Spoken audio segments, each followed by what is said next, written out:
Welcome back, everyone, to another episode. Today, we are speaking with Sifu Rafael Gomez. Sifu Rafael is the host and founder of, listen to this, 5 shows: Coaching Call, Heroes Rising, The Seer Show, New Tip Daily, and Business Proudness. Don't know how you do it, brother, but we're going to get into that a little bit. He is a solutions expert, executive coach, head instructor at Max Martial Arts and Fitness up in the NYC. Sifu Rafael's purpose is to unite like-minded individuals to create new possibilities and impact the world we live in. Sifu believes that we can all change the world. Most importantly, we need to start with ourselves, and then we can help others. Right from him and his mouth. Sifu Rafael, welcome to the show. Thank you, my brother. It is an exceptional day now that you and I are talking. So thank you. Oh, what a blessing for you to say so. I appreciate that. Now, folks, we're going to be speaking about defining your self-worth. And Sifu Rafael and I were just chatting prior to recording about how impactful this thing really is. So if you don't know your self-worth or you're trying to find your self-worth, this is the episode for you. But before we get into that, Sifu, tell us a little bit about you. Sure. So for me, and I love this topic also about self-worth, because that is everything that we are striving for every day, right? So one of the things that I tell everybody when somebody says to me, how are you? And I always say exceptional and getting better every day, because it is, for me, my goal is to be better than I was yesterday. So it's always striving, not money-wise, but me as a person, as a human being, as a father, as a friend, as someone who shows up in the world to make a difference. And, you know, one of the things that when you read my bio, I do want to change the world, because as a child, I was told, no, you're nobody, you're nothing. So how can I impact, even today, how can I impact your day for those people listening? What is it about me that can change you? What is it that I've gone through that I can help guide you? What is it about me that inspires someone? I'm not everybody's cup of tea, by all means. Some people are going to go, I like that guy. Some people are going to go, that guy stinks, man. I don't like him at all. And that's okay, because we are not there to please everyone. We would go mad if we tried that. I'm there to please the number one person in the world. That's me. And That's true me. sign of self-worth, right? We're all puzzle pieces in a big puzzle called the world. And we all have our individual traits and shapes in order to fit in that big puzzle. But you have to know that you are.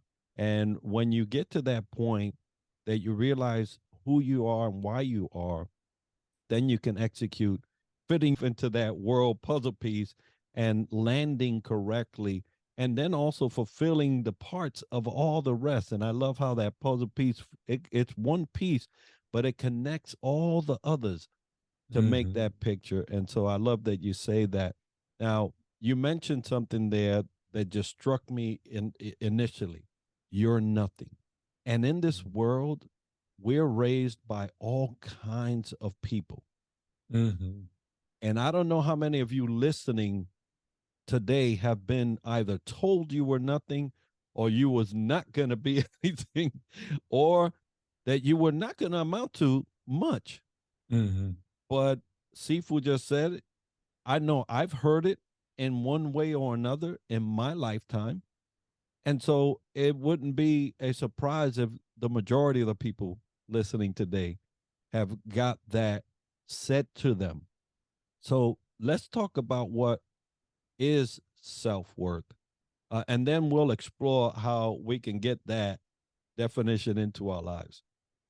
Well, one of the things for me, when I think about self-worth, I always ask, how did I get here? Why?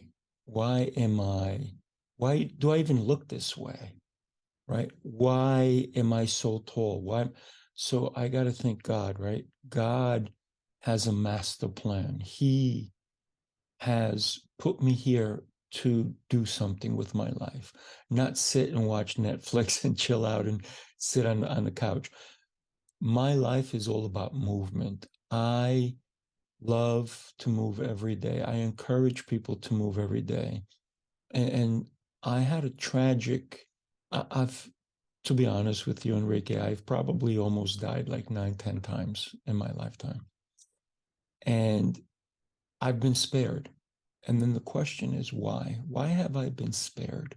Why didn't I die when I was a little kid, when I had so many different accidents? Why didn't I die when I was a teenager? Because I matter. I need to do something with my life. So when we start looking deeper into who I am, that's where the self-worth truly, truly comes out. Why? Why am I here? And that's a question a lot of people don't ask themselves. When you look in the mirror, what image are you seeing? Are you seeing the image that everyone else is telling you to look at? Or are you being honest? How honest can you be with yourself when you look in the mirror and go, I love that guy? Or if you're a girl, I love that girl. But be honest with yourself. Because if you don't love yourself first, I got to tell you, as a child, I don't remember being hugged at all. So I'm a hugger.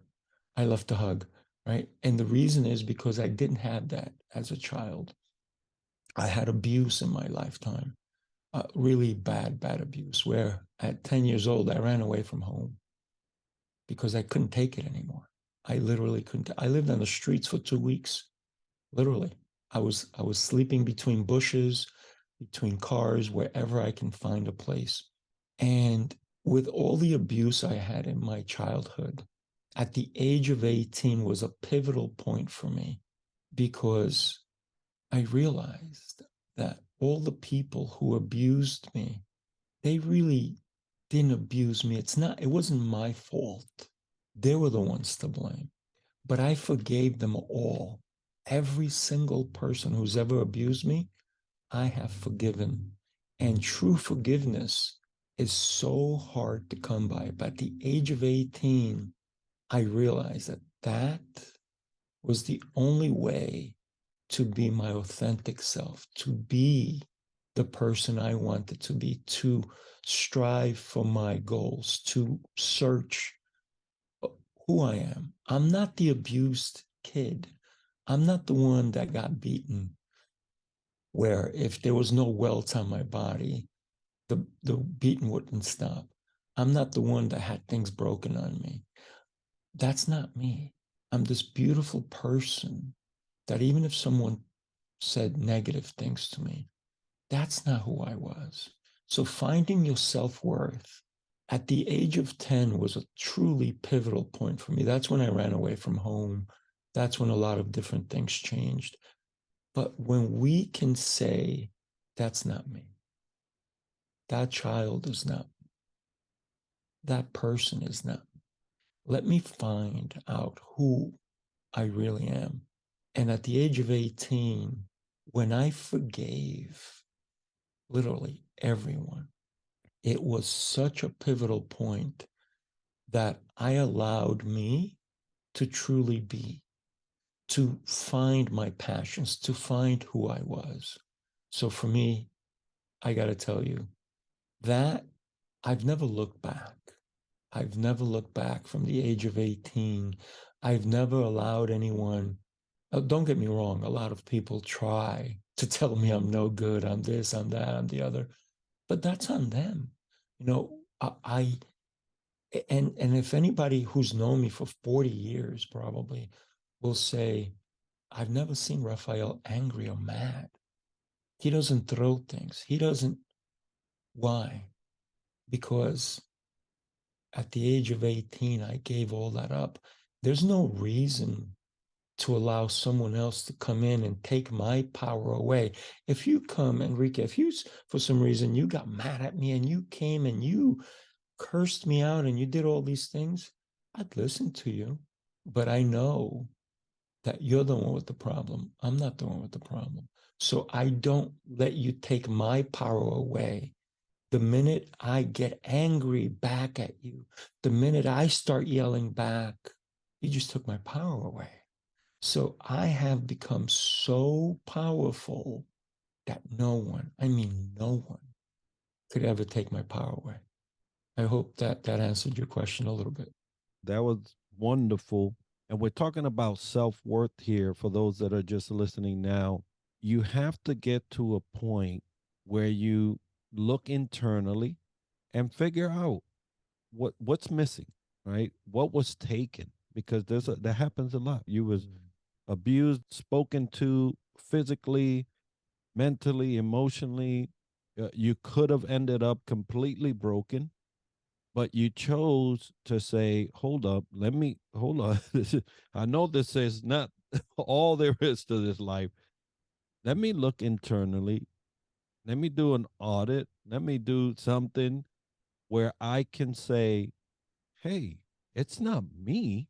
I just happen to be the person they executed all those actions on, but I'm a singularly created person with a purpose, and you chose to find that and then anchor yourself in that, and then now allow your life to be the guide. Because when you do that, eventually you guide others to realizing that, oh man, I'm making a mistake with this person.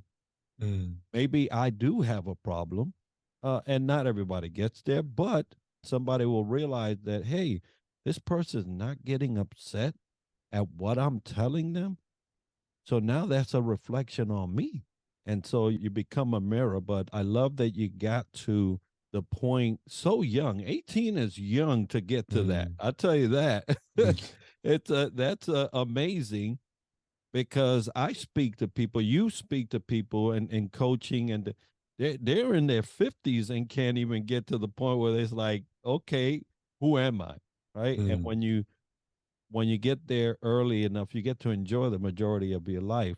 And I love that you are in control of that sphere of your world, where you can say, I'm listening, but you're not taking. And that's very powerful. So we're talking about leaders, usually in conversations on this show. Self worth is a personal journey. So, why is self worth important in leadership? Well, let's think about empathy for a second, right? If you're a leader, how can you lead somebody if you don't know what they may be going through at home? If somebody works for me and they come in, their head is down, they're upset, as a leader, I can just say, hey, get to work, go do this. Or I can say, hey, John, what's going on? Are you okay? How can I help? There, when you start to show empathy. So, one of the things that I also consider at the age of 18, and maybe even prior to that, is that I said, I never want to see anyone go through what I went through. So, I have two boys. One's 18, the other one's 22. I've never raised my hand at them. I've never said anything negative to them ever, because the buck had to stop with me. So as a leader, I think empathy has to really play in so that you know where people are. Where are they in their journey? Are they happy even working for you? I've helped people leave me, and they were incredible people. And I said, you have so much potential that maybe you need to go somewhere else. Let me guide you. How can I help? How can I be there for you? Read this book, read that book, take a look at this course, do this, do that. Because a true leader, to me, is someone who not only replaces themselves, but allows the other person that they're dealing with to level up. If I do not allow you to level up, I'm holding you back. I have zero empathy. I only care about me.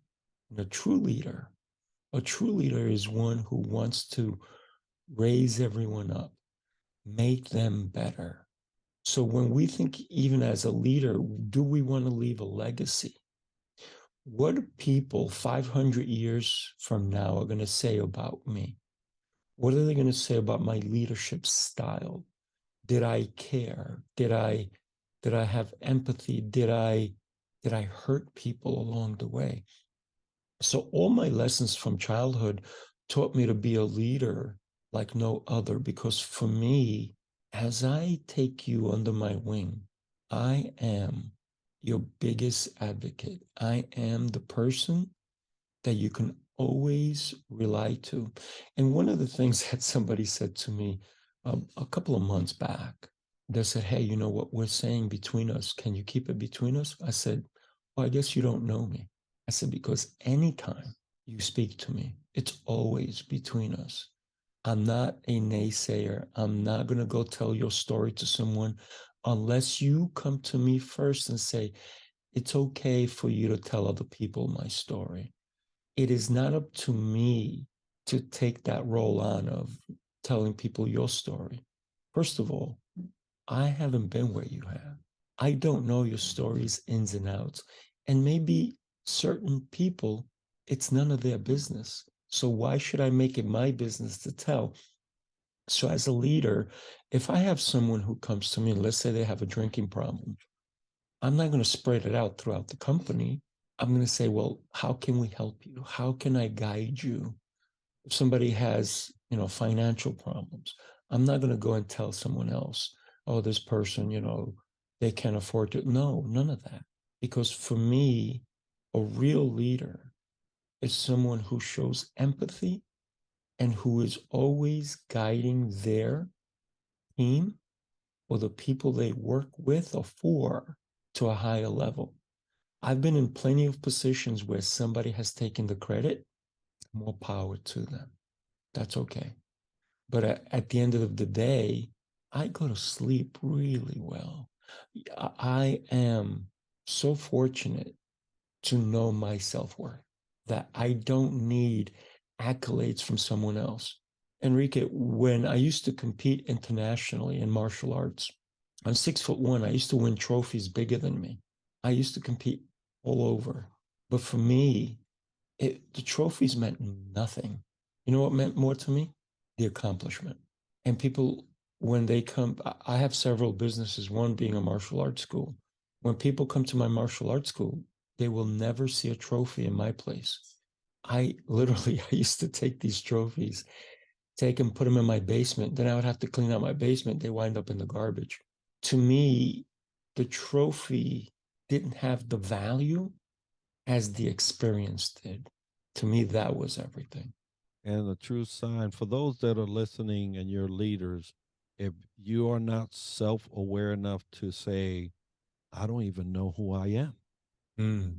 that is a sure sign that you may need to explore this self worth journey, not only for your sake, for the sake of those that you are leading, because they rely on you having that. You cannot identify, as you was mentioning earlier, someone with an issue or a problem just by what they look like if you don't even know how to recognize what you look like. Mm. You have a problem, right? And so you mentioned empathy, and that's a big part of that. You cannot empathize with someone that you can't even relate to. And it's so important in leadership to get this self worth handled and addressed for yourself, but more importantly for those that you lead. And in terms of those that are coming up behind us and we're trying to facilitate growth, I love your story about, hey, I might not be able to get you to that other point that I see you are capable of. So how can I facilitate that journey to that place? Mm-hmm. What do I have, and how can I help you get there, even if I just get to watch? And Mm-hmm. what a wonderful perspective and platform to be at as a leader, to, with joy, facilitate that, even if you're losing someone that may be of value, because you understand that your position as a leader is to guide them to their milestones, even if you're not going. And that's so powerful, so powerful. Now we'll talk about self worth and maybe leaders that are just not there yet. So, what can I do to establish my self worth as a leader or just as a plain old person? Let's go into gratitude. Start with that. Every morning and every evening, when I put my head down to my pillow, I go through all my gratitude. I thank God for all the gifts He has given me, bestowed upon me. I have fingers, I can move them. I have movement. I have skills. I have family. I'm grateful to them. I have been given opportunities because of my actions. So my actions lead me. So a lot of times people don't realize that their habits are truly leadership habits. If you waste time on social media, if you waste time sitting on the couch, if you waste time, you go to the office and you work, you're supposed to work for 8 hours, but in reality, you're working 3. How can you even consider? A lot of people think that, yeah, I'm tired of working for the man. I'm going to go get my own, business or whatnot.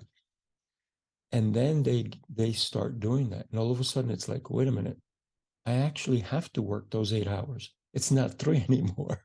So all of a sudden, what they were doing for the man really didn't adequate to what they actually have to do.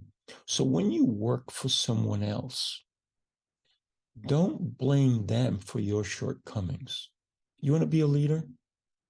Lead your life every day. Listen, if I had to go and work at a fast food joint or a car wash or a tire center or a grocery store, I will be the number one worker, and no one there will ever outwork me.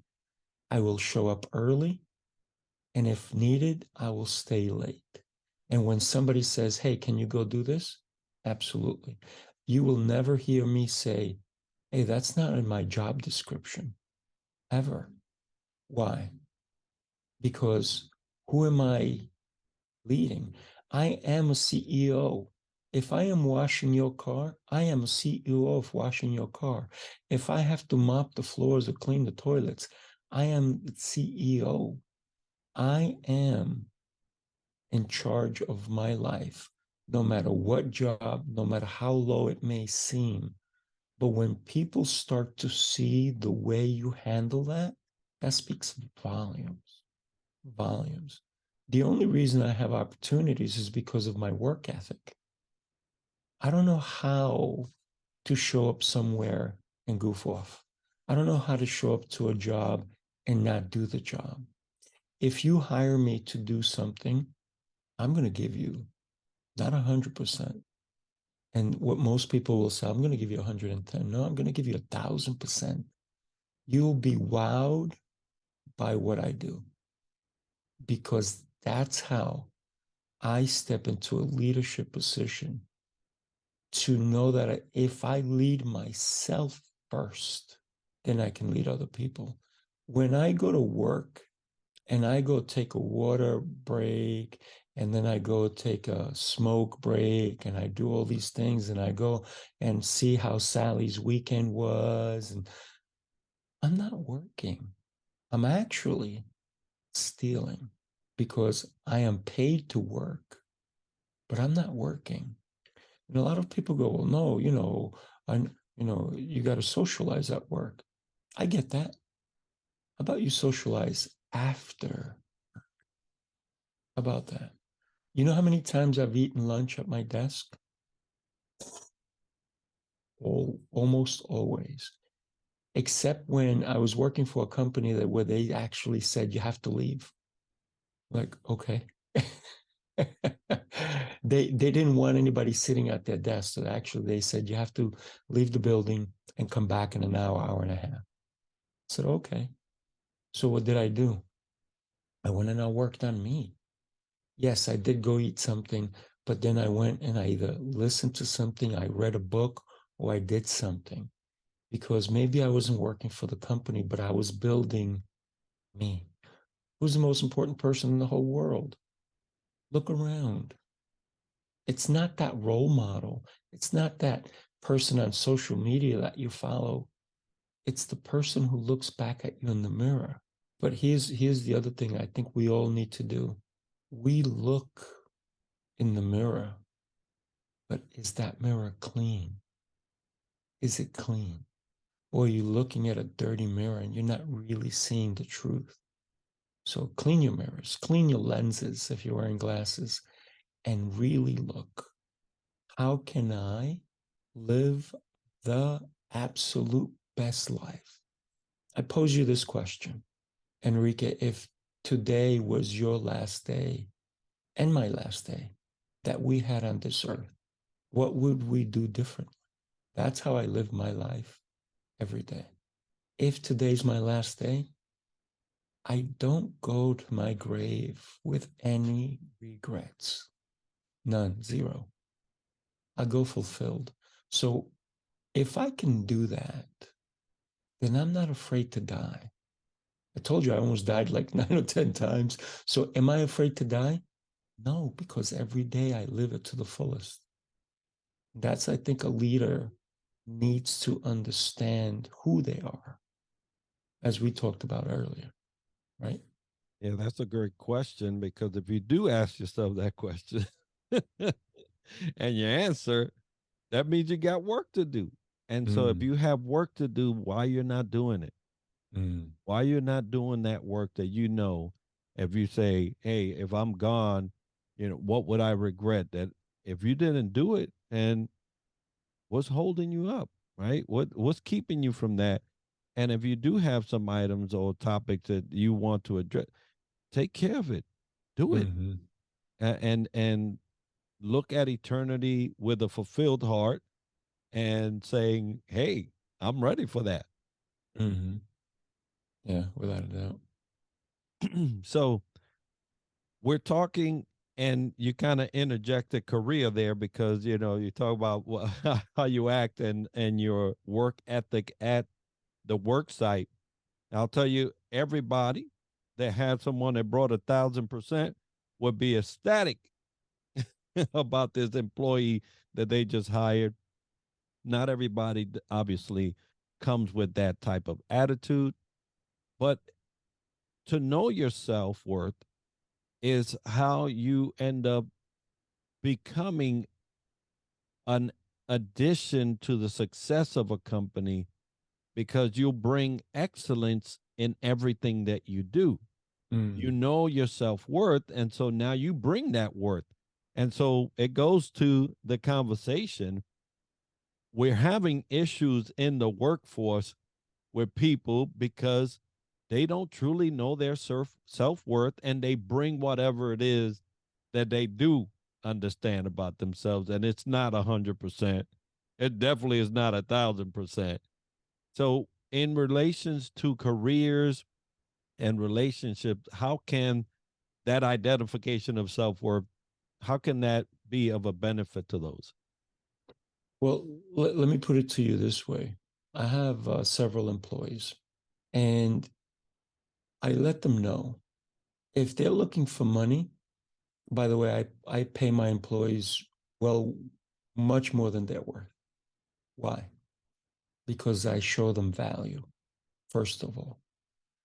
But then I say to them, you can stay at that pay, or you do the right thing and I will increase your pay. And so the right thing is when we have 1,000 things that have to get done, and you keep coming to me and you say, what do I have to do next? It goes to show me that you're not paying attention. When I first trained you, if you're not moving forward, then where are you moving? You know, one of the things I always tell people is don't look in the past to move forward. Use the past to move forward, but don't rely on everything that you've done. It doesn't equate to who you can be. Take the different actions today.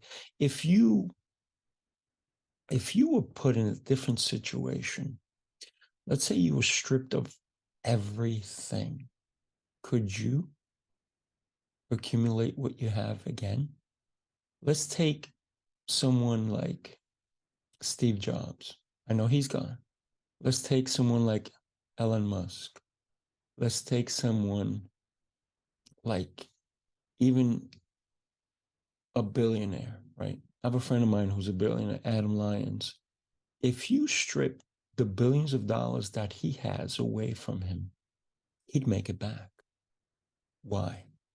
Because success does leave clues. But where are the clues? Are we looking for how we got there? Are we noting down what worked, what didn't? Are we taking full responsibility of our actions?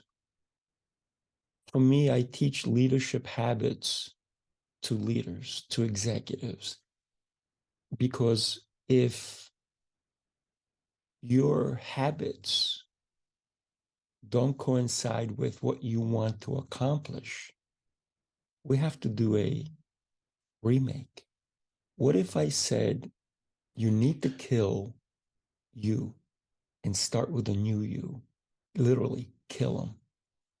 Know nothing. Start fresh. So your habits, that's number one. Your actions, which is part of your habits. How can you remake yourself? There are a lot of people in the world who have done that, who have remade themselves, who have reshaped their outcomes because of their actions. If they don't do these things, you know, insanity is doing the same thing over and over and over and over again and expecting different results, isn't it?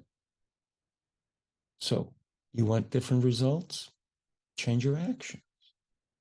Create habits that are worth your while.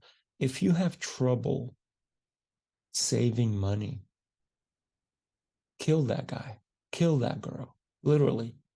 Go and stab him in the heart and say, you are done. You are not allowed to come into my life anymore. You're not allowed here anymore. I'm going to create a new habit of every time I go to the store, I'm going to take whatever change I have and I'm going to take that change, I'm going to put it in a bucket. Once that bucket fills, I'm going to go to the bank, I'm going to deposit it and not spend it. I'm going to take that money and I'm going to keep accumulating it. And eventually I will invest that money in whatever it is. Maybe, you know, it's pennies at first. Remember that movie with Steve Martin, Pennies from Heaven? Well, listen, I've seen so many people walk by a coin on the floor and they think they're too high and mighty to pick it up. Not me. You know what I say when I see a coin? It could be a penny, it could be 5 cents, it could be a quarter. I pick it up and I go, man, I am a money magnet. What? Woohoo! I am a money magnet. Money loves me.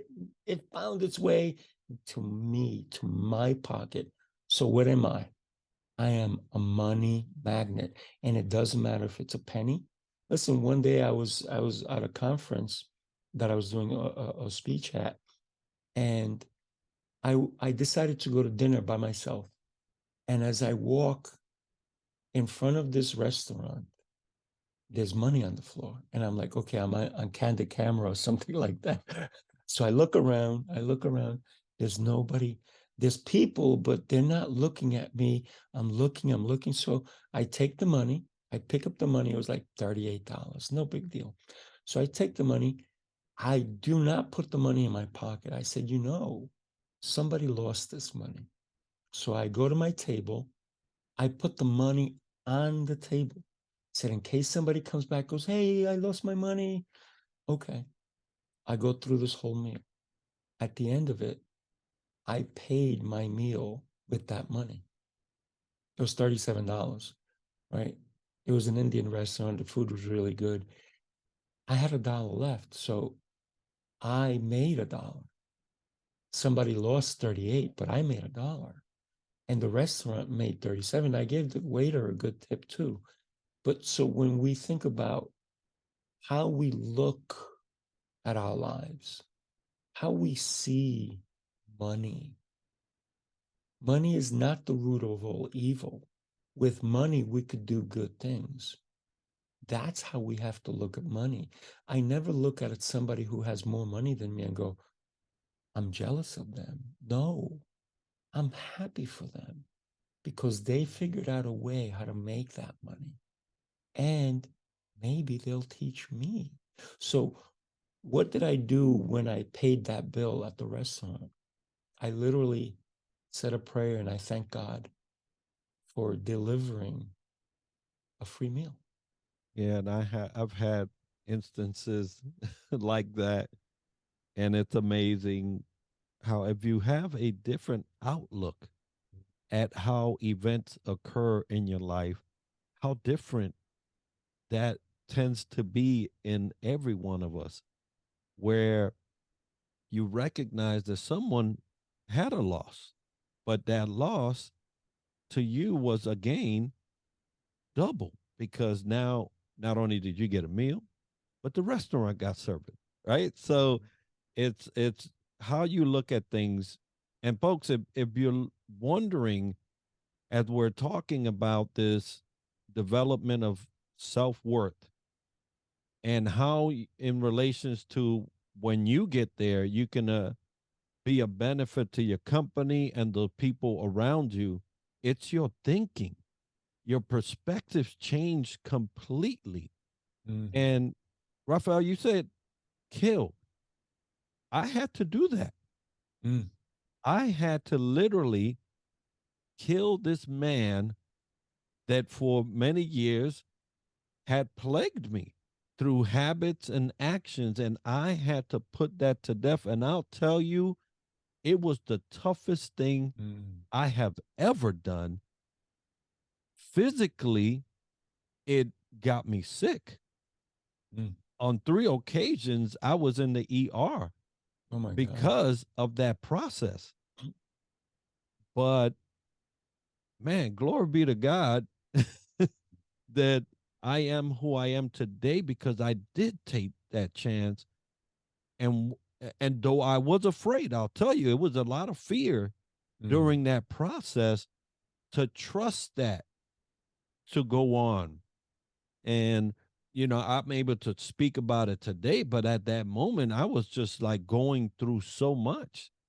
There was so much agony because it had basically, like a vine wrapped himself around the totality of who I was. And then to try to rip that up, some roots, it hurt. Boy, would I do that over and over again to be the guy and the man that I am today, which now not only gets to benefit from the life he's living, but benefit those that are around him. And I'm talking to about myself in third, but you realize that absolutely who you were and the process you had to go through, and you understand that the man you are today is not the one that was here, back in 2017, right? Because that's when that happened. So we get to this point where we actually get to kill off this person, to restart new habits that will facilitate a better life and start to enjoy that. And I know that process is not just for us. So once I define my self worth, how can I help others get there? So, for example, once you know the values that you have instilled in yourself, can you start to share them with other people? Here's one thing I had, and I think I started telling you, I have a client. She just gave up in March a $250,000 job for her child. She said she talked to her husband. They figured out he can hold on for them. And she literally is now there for her son. The reason I found this out is because she came in to thank me for the changes I've helped him make in his life, in the son's life. So I said to her, why did you do that? She goes, because he's my number one. I said, I got that. I said, I get it. That's beautiful. I said, wow, that's incredible. You're an incredible mom. I said, but what lessons are you teaching him? She's like, what do you mean? I said, I get it. He's in pre-K. He's going half a day. I get it. And I know next September he's going to go full time. I said, are you going back to your job? She goes, well, I don't know. I got to think about him. I said, I get that. I said, but what image will he have in his mind about you? He'll just tell his other friends that, yeah, mom just stays home. Kids don't realize that being a mom is a full-time job, right? So I said, what if you went back to job and your job, and he saw that you struggled, you went through adversity for him, you showed him that you were still there taking care of you, because you need to consider you in order to be there for him. So she said to me, I never thought of it that way.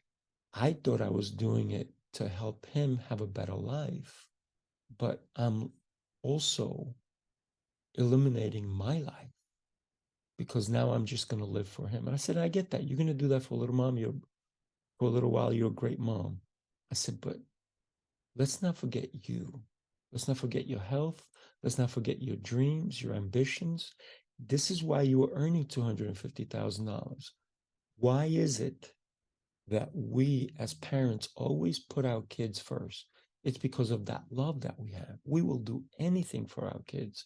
And I'm talking for most parents. I know there's some parents who could care less, and that's a shame. But I'm talking about like this mom.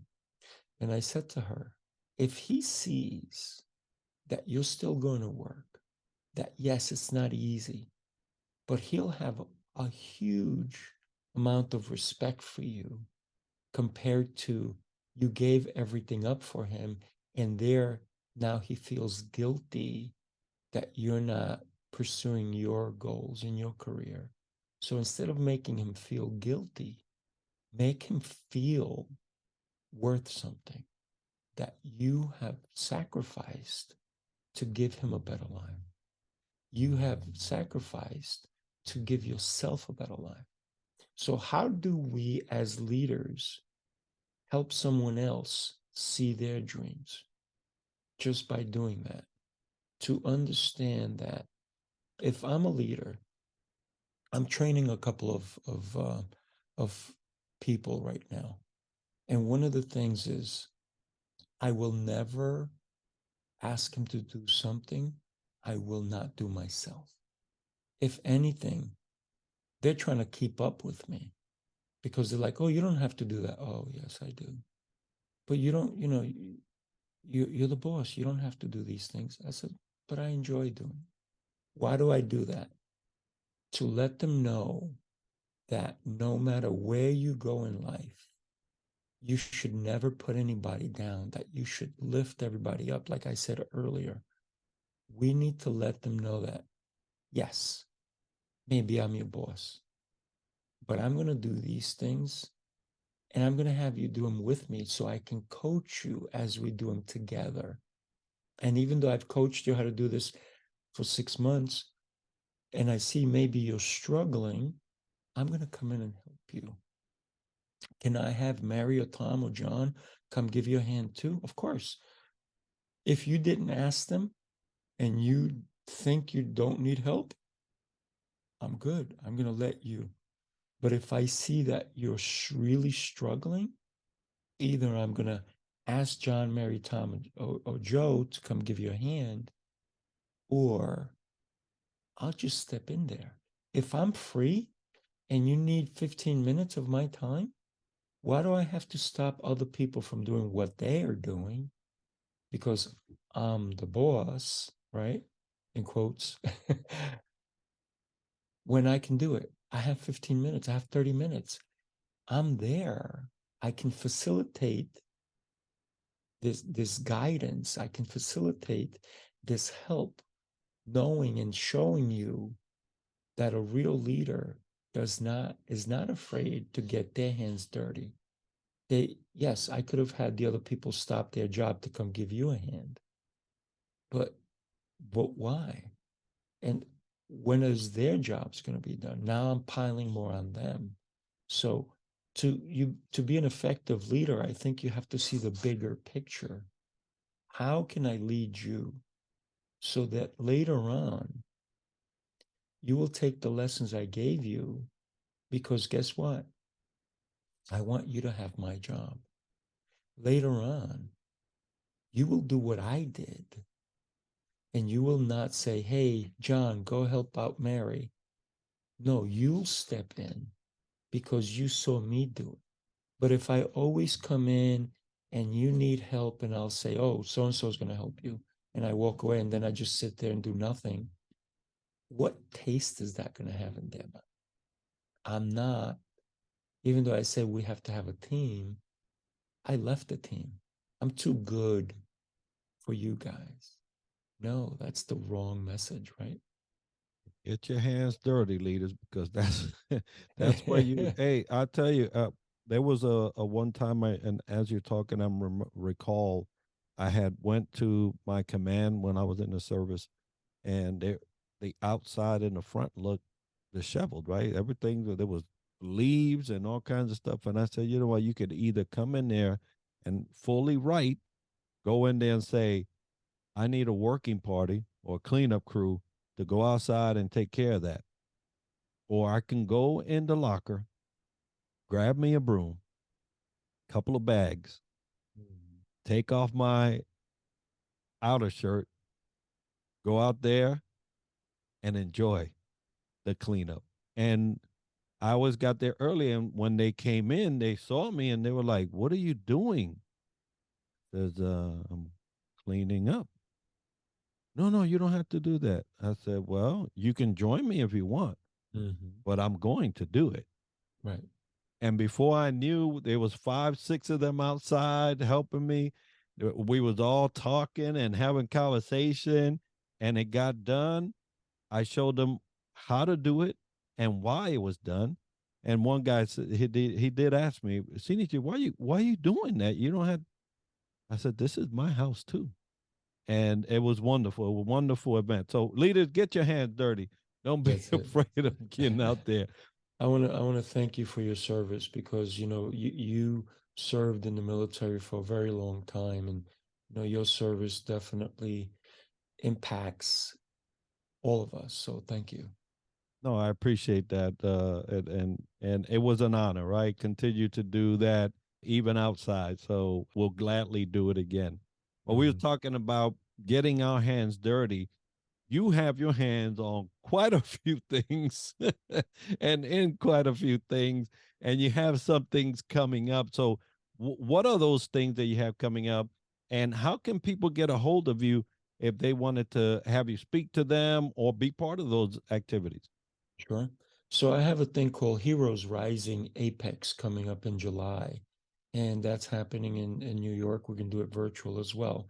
And you could just go to Heroes Apex, APEX, Heroes Rising, I'm sorry, Heroes Rising Apex, APEX.com, and just come and join us. I mean, I have probably about 25 speakers at this event from literally coming from all over the world, from Australia, Argentina, Brazil, all these different things. So that's one of the things I put on events. I do virtual events. With me, it's always, how can I help somebody? So if anybody needs to get in touch with me, go through any of my social media, look up Sifu Rafael on LinkedIn. I think it's Max Fitness, but just type in Sifu Rafael, I come up. And the other thing is, if you consider yourself a leader, how are you leading? Are you leading with the current times, or are you leading the way it was done 4 years ago, 5 years ago? So for me, it's always leveling up. So if somebody wants to find me, they'll find me, my head in a book or in a podcast or in an audio tape. It's always leveling up, because what's my motto? Exceptional and getting better every day. So if you want to find me, you'll find me leveling. This weekend, I'm going to do a speech at in Florida, where I'm going to just inspire some people to move. So, and 2 weeks ago, I was in Kansas City. So for me, it's always, how can I inspire someone? How can I touch someone's life? Because I can't take the money with me, but what I can leave behind is my legacy. That's everything. I can't take any material things with me. I can't take my cars. I can't take any material aspects. I can't take anything. As a martial artist, I'm probably one of the rarest guys that you'll see at my age. I wear zero jewelry, zero, nothing, because I'm always ready to fight. Why? Because life is a struggle. And without a fight, what do we have? A boring life. I don't want a boring life. Every day, I'm grinding, I'm doing more. I train every day, a couple of hours every day, actually. And for me, I'm always moving. So you want to find me? You'll find me moving. That's wonderful. I was thinking memories fade, legacies get talked about. And so, leaders, make your choice. Right? You want to be a memory or you want to leave a legacy. And we'll have all those links or ways to contact you as part of the show notes and video. Folks, it's been great talking about self worth and how you can get there as a leader with Sifu Rafael. Thank you, brother. And I just want to remind everybody that today's episode is sponsored by Fantail Services and Superpass, which are powering our website and app, Southern Sweet and Sassy Coffee in Harchester, London. If you've enjoyed this episode and learned something interesting about the topic covered today, please subscribe to our channel and leave a comment as to what impacted you. We're always looking for new ideas and guests to highlight and have on our show. So if you know somebody or a topic that you would like to be featured on the podcast, or you want to sponsor our show, we'd love to hear about it by emailing us at triadleadershipsolutions@gmail.com. Be sure to tune in next week for another episode where we dissect leadership from another angle. And as we like to end the show, success to you. Thank you.